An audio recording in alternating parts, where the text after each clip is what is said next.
ॐ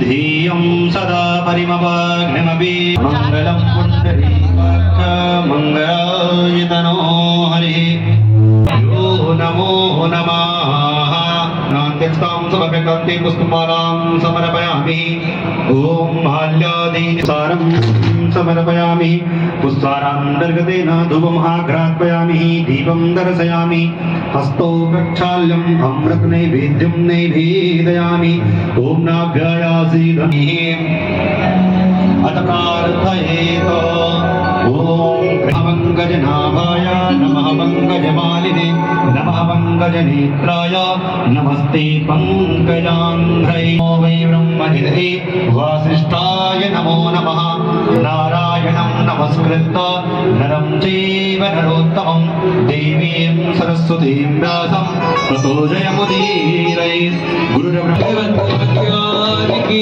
तलवार की पापियों को बाप से हटार के हमारी गति मुक्ति पथि के पंचम वेदी गिराना जग ज्योति जगाने वाला हमारी गति मुक्ति पथि के पंचम वेदी गिराना जग ज्योति जगाने वाला हरि नाम यही हरि ध्यान यही हरि नाम यही हरि ध्यान यही जग के मंगल की आरती पापियों को पाप से तारती भागवत भगवान की तलवार की पापियों को पाप से तारती शांति की पावन पुनीत पापों को मिटाने वाला हरि दर्शन कराने वाला शांति की पावन पुनीत पापों को मिटाने वाला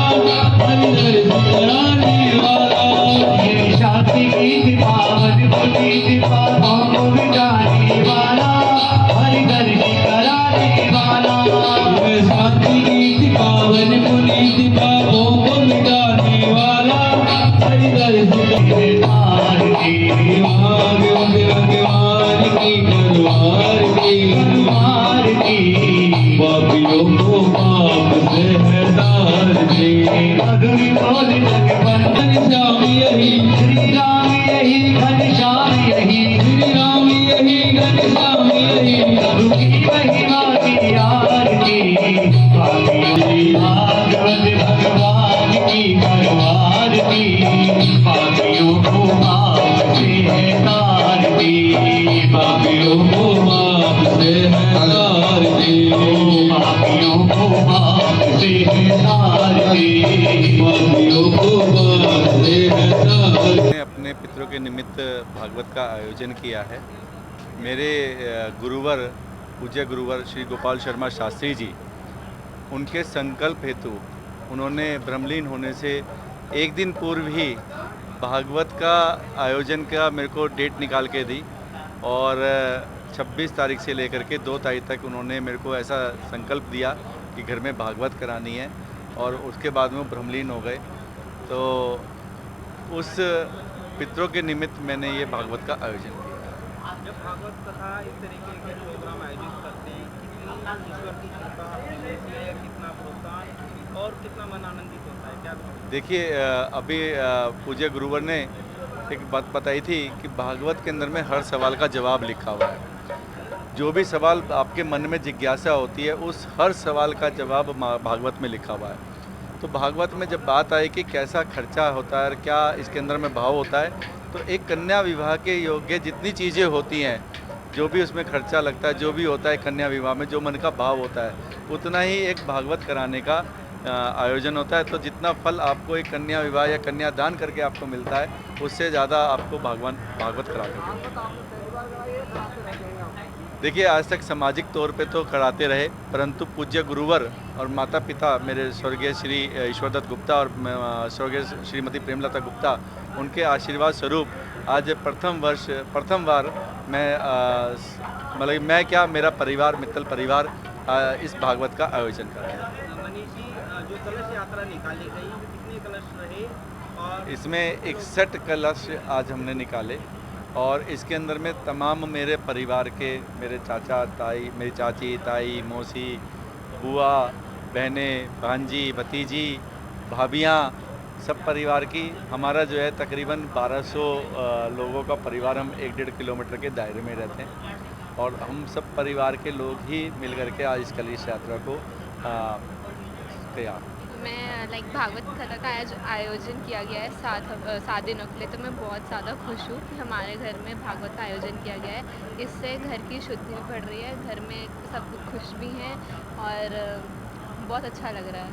आज के जो नौजवान हैं वो भागवत कथा हो या गीता हो इन चीज़ों पर ध्यान कम देकर नशे की तरफ ज़्यादा जा रहे हैं, उन लोगों को क्या कहना चाहिए कि भागवत भगवान जी भागवत हमें हमारी लाइफ के नहीं बट हमारी सोल से भी कनेक्ट करते हैं, तो हमें इन चीज़ों पे ज़्यादा ध्यान देना चाहिए, इससे हमारी बुद्धि भी बढ़ती है।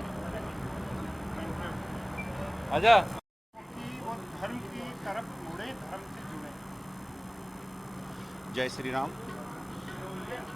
आज मित्तल परिवार में श्रीमान मनीष जी के द्वारा श्रीमद् भागवत कथा का ये दिव्य आयोजन होने जा रहा है और मैंने देखा है कि मनीष जी ने ज़्यादातर युवा कार्यकर्ताओं को, अपने युवा रिश्तेदारों को बुला करके उनको, अपने बच्चों को पूरे कार्यक्रम में संलग्न किया है। यहाँ तक कि आप पीछे देख रहे हो मंच, उनके बच्चों ने पूरा अपने आप डेकोरेट किया है पूरी व्यासपीठ को। तो ये एक संस्कार होने चाहिए, बचपन से ही संस्कार कैसे दिए जाते हैं वो इस परिवार से सीखने को मिलते हैं और प्रत्येक परिवार का कर्तव्य है। और युवाओं को आज अध्यात्म से जुड़ना जरूरी है, क्योंकि भारत की संस्कृति को बचाना है, भारत की एक धरोहर को बचाना है। तो युवाओं को इस तरह से ऐसे कार्यक्रम में संलग्न होना चाहिए और धीरे धीरे उनको सारी व्यवस्था समझ आ जाएगी। बहुत जन जागृति भी आई है इस बार। आपने देखा होगा, चाहे वो अंग्रेजी नंबर्स था तो उसमें युवाओं का जो झुकाव था वो धार्मिक स्थलों की तरफ ज़्यादा था। तो आज वो हमें देखने को मिल रहा है और ये एक अच्छी बात है। इस बार हमारा जो नववर्ष चैत्र शुक्ला प्रथमा जो थी उसको भी युवाओं ने बढ़ चढ़ करके मनाया है।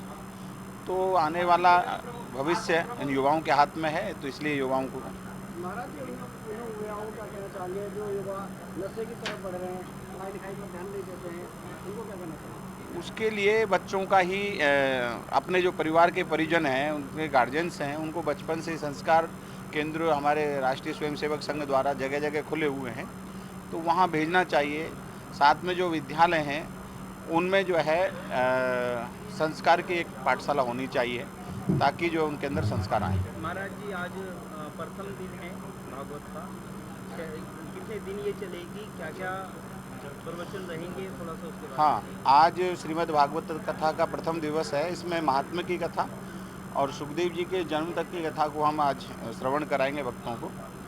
और ये कथा 7 दिन तक विभिन्न उत्सवों से चलती है। जैसे चौथे दिन श्रीमद् भागवत कथा में भगवान श्री कृष्ण का जन्मोत्सव मनाया जाता है। 5वें दिन गिरिराज जी का पूजन एक प्रकृति का पूजन के रूप में हम करते हैं। भगवान श्री कृष्ण ने भी प्रकृति को माना है, पर्यावरण को माना है, पर्यावरण को बचाएं, पर्यावरण को बढ़ाएं, वो भगवान ने ही द्वापुर में ही संकेत दे दिए थे और वो कराया था। ऐसे ही 6वें दिन रुक्मणी मंगल महोत्सव कार्यक्रम होता है, उसमें भी आध्यात्मिक और प्रतीकात्मक दोनों विषय जुड़े हुए हैं। फिर उससे अगले दिन भगवान श्री कृष्ण सुदामा का चरित्र मूल्य कथा में विशेष प्रसंग रहता है।